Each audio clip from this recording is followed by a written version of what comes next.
Good morning students. कल हमने subject verb agreement के 5 रूल सीखे थे। अब हम 6 रूल पे आते हैं। Each, much, none, no one, every, either of, with. These words always use singular verb. Each, much, none, no one, every, either of, ये शब्द इन शब्दों के साथ हमेशा सिंगुलर वर्ब यूज़ में ली जाती है।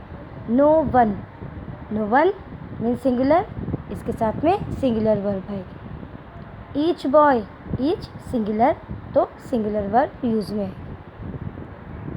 बट इसमें कुछ एक्सेप्शंस हैं, नोट इसका देखेंगे। If and is use between two, each या every plus noun, always use singular verb. परंतु अगर एंड इन ईच या एवरी, इन दो वर्ड के बीच में अगर एंड आ जाए, एंड वाले रूल में हमने देखा था एंड आते ही दो नाउन के बीच में या दो प्रोनाउन के बीच में जब एंड आता है तो हम उसको प्लूरल मानते हैं। बट जब भी कभी ईच या एवरी इन दोनों में से कोई भी एक हो और इसके बाद में कोई नाउन हो तो हमेशा ये याद रखना है एंड होने के बाद भी वहाँ पर सिंगुलर वर्ब यूज़ में आएगी। Each boy and each girl, तो ये क्या हो गया, एंड है बट ईच है, इसलिए हम इसको सिंगुलर मानेंगे। ईच अगर नहीं होता और होता बॉय एंड गर्ल तो यहाँ पे वॉस की जगह वर आता। ये चीज़ हमें ध्यान रखनी है क्योंकि एंड जो है प्लूरल को शो करता है बट ईच वर्ड जो है वो सिंगुलर को शो करता है। 7th, when two subject connects with or, nor, either और, नाइदर नॉर, अगर कोई भी दो सब्जेक्ट्स और, नॉर, आइदर और या नाइदर नॉर से जुड़े हुए होते हैं, use the verb according to the second subject. तो उसमें 2 सब्जेक्ट्स होंगे तो सेकेंड सब्जेक्ट जो होगा उसके अनुसार वहाँ पर वर्ब यूज़ में ली जाएगी। अगर सेकेंड सब्जेक्ट सिंगुलर है तो सिंगुलर वर्ब, अगर प्लूरल है तो plural verb. For example, neither he nor I. अब आई सेकेंड सब्जेक्ट है, आई के साथ हम हमेशा एम लगाते हैं, इसलिए सिंगुलर वर्ब एम यूज़ में आएगा।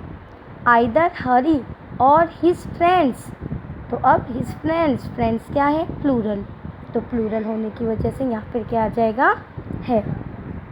ठीक है। अब next 8th rule, if after there, अगर देयर के बाद ब्रैकेट इज़ गिवन, ब्रैकेट दिया जाए, use singular or plural verb according to the subject which has given after the bracket. Bracket के बाद जो भी सब्जेक्ट हो उस सब्जेक्ट के अकॉर्डिंग हमें क्या करना है, सिंगुलर या प्लूरल वर्ब यूज़ में लेना है। फॉर एग्जांपल देखिए, वंस देयर, अब देयर है और यहाँ पे ब्लैंक के बाद में क्या है, यहाँ पे ब्रैकेट दे दिया होगा आपको, ये वही वर्ब लगानी है। तो उसके बाद क्या है, ए किंग कौन है, सिंगुलर, इसीलिए सिंगुलर वर्ब यूज़ में है।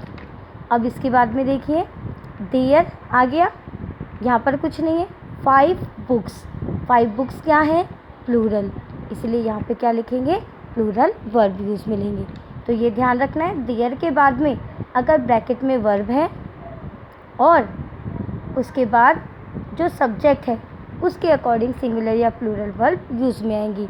अगर सिंगुलर है सब्जेक्ट तो सिंगुलर वर्ब, अगर प्लूरल है सब्जेक्ट तो plural verb. Always, next 9th rule, always use singular verb after it के बाद हमेशा, देयर के बाद तो सब्जेक्ट के अकॉर्डिंग लगाना है कि बाद में जो सब्जेक्ट है उसके according singular plural, but it अगर होता है तो हमेशा ध्यान रखना है इट के बाद हमेशा सिंगुलर वर्ब भी यूज़ में है।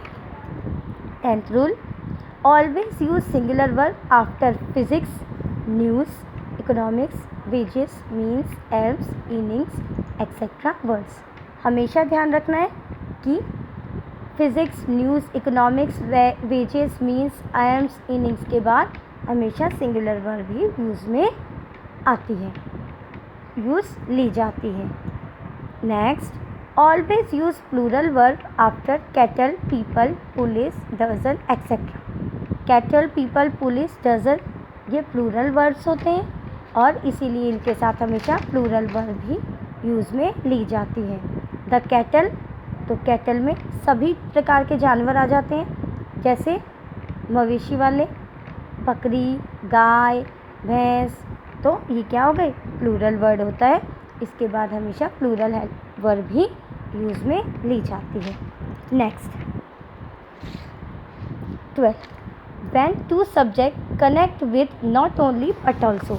अगर कोई सब्जेक्ट नॉट ओनली या बट ऑल्सो से जुड़ा हुआ हो तो हमेशा ध्यान रखना है the verb according to second subject. वैसे ही नाइदर नॉर, आइदर और नाइदर नॉर की तरह सेकेंड सब्जेक्ट जो होगा उसी के अकॉर्डिंग हम वर्ब यूज़ में लेंगे। Not only he but also I, जैसे हमने नाइदर और आइदर और नाइदर नॉर में किया था, वैसे ही आई के साथ एम आता है, हमने एम यूज़ में लिया। Use plural verb when two subject connect with both and. अब एंड आ गया, एंड वाला रूल हमने बहुत सारे देखे हैं। तो एंड के पहले अगर ईच है फिर नाउन, एंड के बाद ईच है फिर नाउन, तो वहाँ पर तो वो सिंगुलर होगा। बट जब भी कोई सब्जेक्ट बोथ एंड के साथ हो तो हमेशा उसको प्लूरल माना जाता है, क्योंकि बोथ मीन्स दोनों होता है और दो तो प्लूरल होंगे, इसलिए इनके साथ प्लूरल वर्ब आता है। Both Gopal and Suman are friends. When next rule 14th, when adjective is used as a noun always write plural verb। जब भी कोई एडजेक्टिव वर्ड नाउन के रूप में यूज़ में लिए जाते हैं, एडजेक्टिव मीन्स गुण जो है, उसकी विशेषता जो है, उसे नाउन के रूप में यूज़ में लिया जाता है, तो हमेशा उसको प्लूरल माना जाता है। The rich are not always happy, तो रिच यहाँ पे सभी अमीरों के लिए यूज़ में लिया। Next, when two subject connect with as well as, besides, with, together with or along with। अगर कोई सब्जेक्ट्स इन शब्दों से एज वेल एज है, बिसाइड्स हैं, विद है, टुगेदर विद है, along with है, इनके साथ में कनेक्ट रहें तो हमेशा ध्यान रखना है फर्स्ट सब्जेक्ट के अकॉर्डिंग वर्ब यूज़ में ली जाती है। Not only but also, either और नाइदर नॉर में हमने सेकेंड सब्जेक्ट के अकॉर्डिंग यूज़ में लिया, बट इन शब्दों के साथ हमेशा फर्स्ट सब्जेक्ट के अकॉर्डिंग यूज़ में लिया जाता है। I as well as my mother, अब फर्स्ट क्या है, आई है, इसलिए यहाँ पर एम आई, ये हमें ध्यान रखना है। थैंक यू स्टूडेंट्स, आगे के रूल्स कल देखें।